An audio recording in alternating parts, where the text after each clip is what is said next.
நீங்க எங்களுக்கு எதை காட்ட வந்திருக்கீங்க? ஒரு ராஜ்யம், நாம் பார்க்க முடியாத ராஜ்யம் அது, மீண்டும் பிறக்காத வரை. மறுபடியும் பிறக்கணுமா? ஆமா. மீண்டும் பிறக்கிறதுனா என்ன அர்த்தம்? உங்களுக்கு ஒண்ணு சொல்றேன். ஒருவன் தண்ணீராலும் தூய ஆவியினாலும் பிறக்கலன்னா அவன் தேவனுடைய ராஜ்யத்தில் பிரவேசிக்க மாட்டான். மாம்சத்தினால் பிறப்பது மாம்சமாயிருக்கும், நிச்சயமா. அதே நேரம் ஆவினால் பிறப்பது நிச்சயம் ஆவியாயிருக்கும். உங்க உள்ளம், அதாவது உங்க ஆத்மா, புதிய வாழ்க்கைக்கு மறுபிறவி எடுக்க வேண்டும். உங்களுக்கு என்ன கேக்குது? காத்தோட சத்தம். காத்துதான் உங்களுக்கு எப்படி தெரியும்?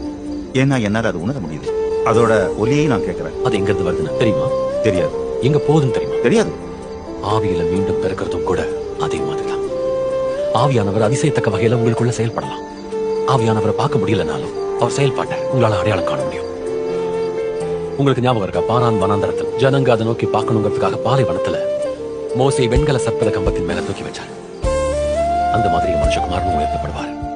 அதனால அவரை விசுவாசிக்கிறவன் நித்திய ஜீவனம் பெறுவான். ஆனா நம்மளோட மக்கள் பாம்பு கடியால ஒண்ணு சாகலையே. வரி விதிப்பு, அடக்குமுறையால அவங்க இறந்துட்டு இருக்காங்க. ரோமர்கள் கிட்ட இருந்து மக்களை விடுவிக்க நான் இங்க வரல. அப்ப இதுல இருந்து ஆவிக்குரிய மரணத்துல இருந்து, பாவத்துல இருந்து விடுவிக்க வந்திருக்கேன்.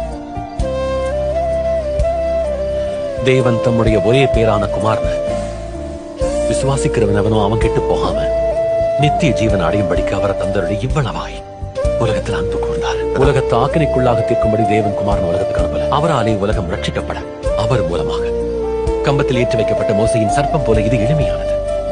அவரை விசுவாசிக்கிறவன் ஆக்கினைக்குள்ளாக தீர்க்கப்பட, விசுவாசிக்காதவன் ஆக்கினை தீர்ப்புக்குட்பட்டவனாய்